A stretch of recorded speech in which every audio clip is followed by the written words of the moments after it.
I'm Michelle Guerin, now joined by Kelly Daly, our food reporter here at the UT. Kelly writes a lot about the booming foodie scene in Baja, and today we have a very special guest, Javier Plascencia, dubbed the most influential chef in Mexico right now. So Kelly, you're the expert here, so tell us about Chef Javier and his role in the Mexico food scene. Well, you can't have a Baja party without having this guy headlined. Ooh. Like, he is the face of a whole entire Baja California region, which is a really difficult road for him to reach such success. It's international success for this guy. Yeah. He's got a restaurant. It's a fine dining restaurant that opened in 2011. It's Misión 19. Ooh, very good. There you go. Horrible for a Texan to not be able to say 19 in Spanish. Better than me.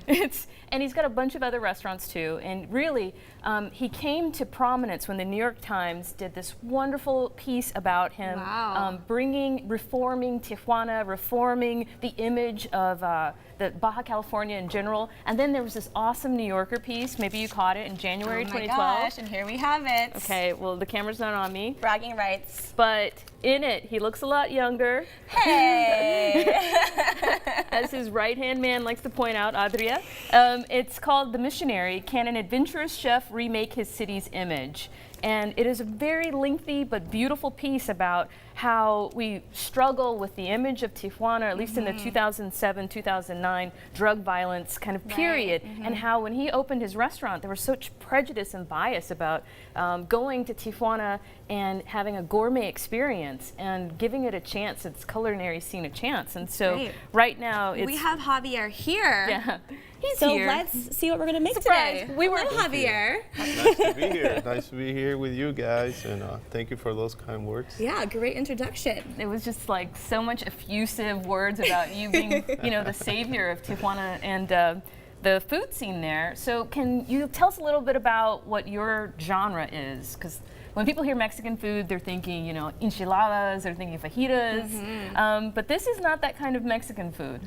No. Well, since we're in Baja California, we're very Mediterranean influence. I mean, we have very similar ingredients as they do in the Mediterranean. Because of the climate, because being on the coastline. Yes, and it's pretty similar, same as San Diego. So we work with some of the same producers, products, and now the chefs are coming down to Baja California more often, and us, the Mexican chefs, are coming down to San Diego and California. So we're, I see it as a whole, just Baja California. I don't see it as a, a border town or.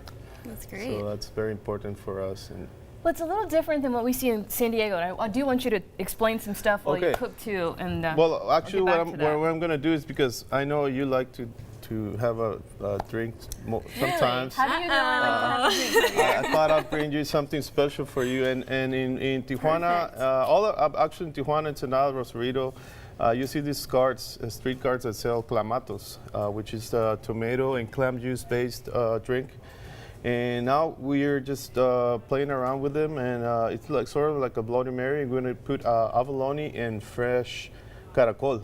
Is it raw abalone? No, it's been cooked. We cooked it at the restaurant, actually both of them, and it's already cooked. But the flavor is just very, very nice. And caracol is a? Caracol, it's a sea snail or conch, as they say in the Caribbean. Sea snail. And we use this product a lot. We use it in tostadas, ceviches. We eat it sometimes raw. It's a great product. Both products, I love to work with them, and now we're going to make them into a drink. I love it when I get the top chef of Tijuana to actually make me a clamato. Clamato. So. And he knows that I like to drink because I've been to Valle de Guadalupe with this guy. He's done a lot to bring people who are lazy or afraid to travel across the border. I fit in one of those categories.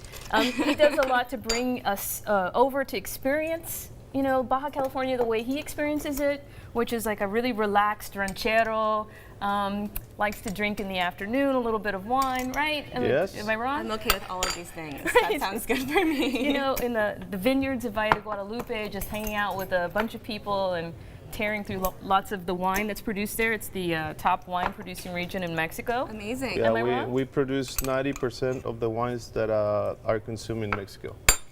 So real quick here, tell us about what restaurants you have. We only have a few seconds left here. I want to give you a shout out to your restaurants. Well, we Mission 19 is our newest restaurant, and we also have the Caesars, where the original Caesar salad was first created. We took Yeah. over that restaurant 2 years ago, and it's just doing wonderful. It's in Avenida Revolución. We also have our family runs Saverios, Casa Plascencia. That's all we have today, unfortunately. Get all the info online, though. Kelly's Stories at utsandiego.com.